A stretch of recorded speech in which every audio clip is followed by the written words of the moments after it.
자, 비철금속의 두 번째 시간입니다. 바로 진행을 하도록 하겠습니다. 비철금속에 관련되어 있는 기업들의 재무 분석 해놓은 자료인데요. 재무 분석 자료인데 여기서 볼까요? 고려아연 같은 시가총액이 4조 5천억 원 정도, 지금 뭐 좀 더 올라갔을 수 있는데 어쨌든 그 정도 되고요. ROE가 무려 20%, 영업이익률 16%, 그리고 PBR 퍼 같은 경우는 PBR이 약 2배 정도 평가를 받고 있네요. 그리고 그 다음이 영풍의 시가총액은 한 1조 1천억, 그리고 풍산이 1조 정도 이렇게 받고 있습니다. 받고 있고요. 일단 뭐 최근에 매출액 영업이익 같은 경우에는 증가를 했지만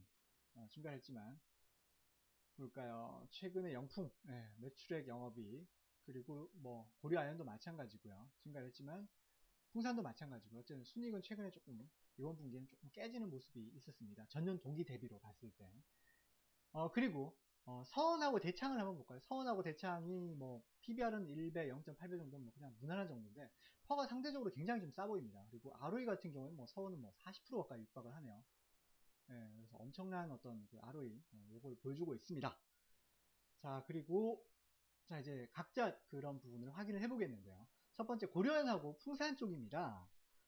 여기 이제 고려아연 쪽인데 고려아연 같은 경우에는 한번 볼까요?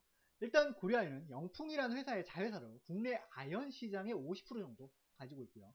영품하고 합치게 되면 거의 80% 정도. 와, 80% 정도는 거의 뭐 독점이라고 해도 과언이 아니네요. 어쨌든 그 정도 해서 회사가 가져가고 있고요.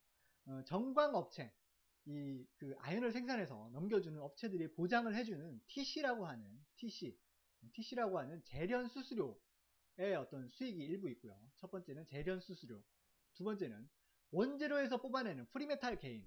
프리메탈 게인이라고 한다면 뭐 쉽게 여기서 이제 그 원재료를 가지고 녹이게 되면 금, 은 혹은 뭐 이런 부산물들이 생기는데 이런 것들을 통해서 팔아서 이익을 남기는, 쉽게 생각하면 뭐 꽁돈이라고 보시면 될 것 같아요. 어쨌든 이런 부분 있고요. 그리고 세 번째는 회사의 수익의 세 번째는 수요처한테 판매를 해서 남기는 이윤, 이 세 가지가 있는데요. 프리메탈 게인은 지금 17% 정도로 굉장히 좀 좋다라고 보고 있습니다. 굉장히 좋다라고 생각을 하고 있고요. 최근에 이제 부산물로 얻게 되는 이런 프리메탈 게인이 계속 증가하고 있는 이런 추세가 나오고 있습니다. 추세가 나오고 있고 연의 어떤 매출보다도 더 커졌어요. 최근에 뭐 금, 은 가격들 보면 아시겠죠. 엄청 날아가잖아요. 네. 그리고 또한 2012년 정도 이후에 설비 투자를 많이 하려고 하고 있는데요. 2009년도 대비 아연이 한 33%, 연이 한 30%, 그리고 은이 한 25% 정도 생산 규모가 더 증가할 것으로 생각을 하고 있습니다. 자, 그리고 이번에 풍산 쪽인데요. 풍산 같은 경우에는 신동 부분이 한 73% 정도, 신동 부분 73%, 그리고 방산이라고 한다면 뭐 총기라든지 뭐 포탄 제조 뭐 이런 쪽이 될 수 있는데 방산이 한 27%, 어쨌든 신동 부분이 가장 매출이 좀 크고요. 이런 신동 부분 같은 경우 그 반도체 소재라든지 판, 대, 관 뭐 이런 쪽으로 해가지고 매출을 일으키고 있고요. 최근에 자동차 엔진 쪽에 고열을 냉각하는 레디에이터라든지 혹은 전기, 반도체 소재, 뭐 탄피 이렇게 좀 많이 사용이 되고 있습니다. 동전에도 사용이 되고 있고요. 어쨌든 불이 가격이 올라가게 되면, 풍산 같은 경우 불이 가격이 올라가게 되면 바로바로 정가를 합니다. 아연도 마찬가지고요. 비철금속은 가격이 올라가게 되면 아까 그 우리가 전 시간에 배웠었던 철강하고 조금 다른 게 가격이 올라가면 바로바로 정가를 할 수 있는, 그래서 이익을 바로바로 보호할 수 있는 그런 회사라고 보시면 좋을 것 같습니다. 자, 다음 한번 볼게요. 다음으로 서원하고 대창의 어떤 제품 구성비인데요. 서원하고 대창 같은 경우에 그림을 한번 그려보겠습니다. 서원하고 대창, 일단 그 서원 쪽을 먼저 볼까요? 서원 쪽을 보면 서원 같은 경우에 제가 이제 직접 탐방을 갔었던 회사입니다. 제가 직접 탐방 갔었던 회사인데 동합금을 만들고 있고요. 수도꼭지라든지 볼트, 너트, 뭐 최근에 이제 조선에 들어가는 프로펠러, 뭐 그리고 최근에 IT 부품에 또 들어가고 있고요. 이런 쪽 최근에 이제 조선에 들어가는 프로펠러 쪽이 향후에 성장 동력이 되지 않을까, 뭐 그런 정도 그림을 좀 그리고 있고요. 또한 중국의 자회사 대창무역공사, 무역유한공사하고 개평대창 동제유한공사 이렇게 있는데 이쪽에도 향후에 이제 성장성이 좀 가시화될 것으로 보고 있고요. 그리고 태우금속이라는 회사도 있는데 비상장 회사를 가지고 있거든요. 대창이라는 회사 지분도 한 27% 정도 가지고 있고요. 어쨌든 이 서원이라는 회사는 구리 가격이 올라만 준다면, 지금 뭐 최근에 구리 가격이 올라가기 때문에 어쨌든 올라준다면 3분기 실적은 뭐 굉장히 좀 좋을 걸로 보고 있고요.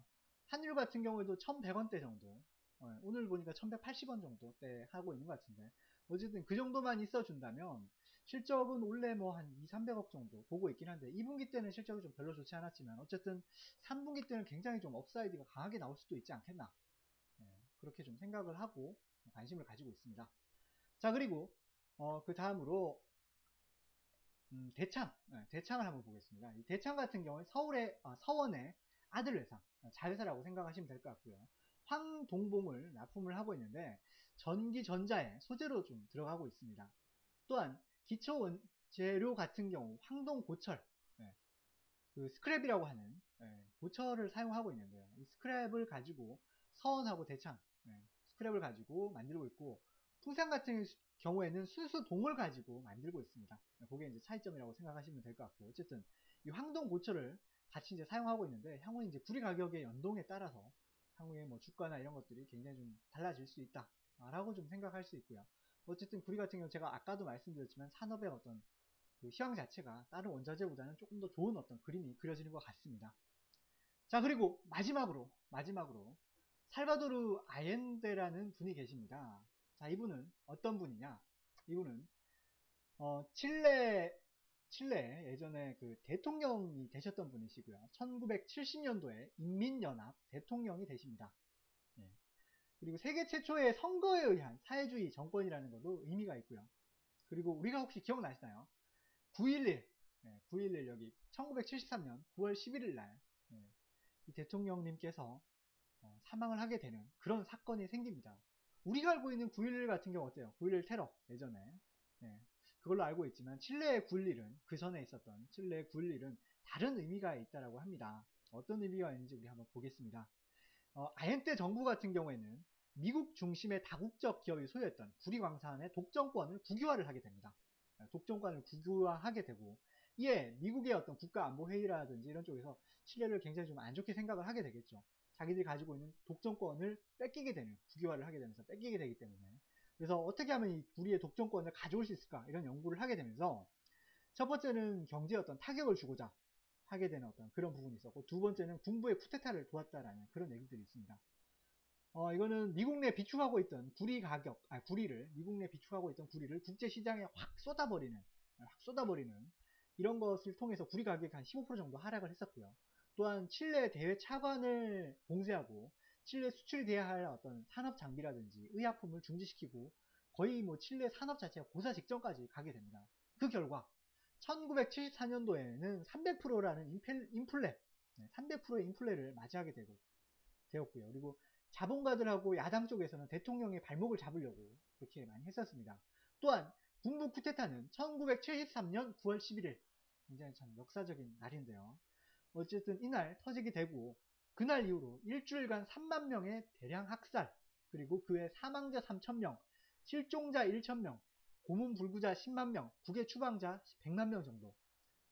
이 나라 인구가 1100만 원 정도로 알고 있는데, 그 중에 뭐 한 10분의 1 정도가 국외 추방이 될 정도였으니까 어마어마했었죠.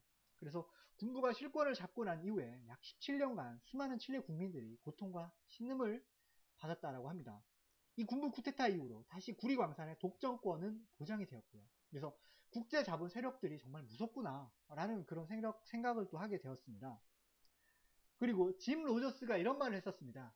칠레 혁명이 일어나면 구리 가격이 오를 것이라는 사실을 미리 파악한 대가로 월스트리트에서 나에게 돈을 준다는 사실이 나에게 하늘이 준 계시처럼 여겨졌다 라는 얘기가 있는데요.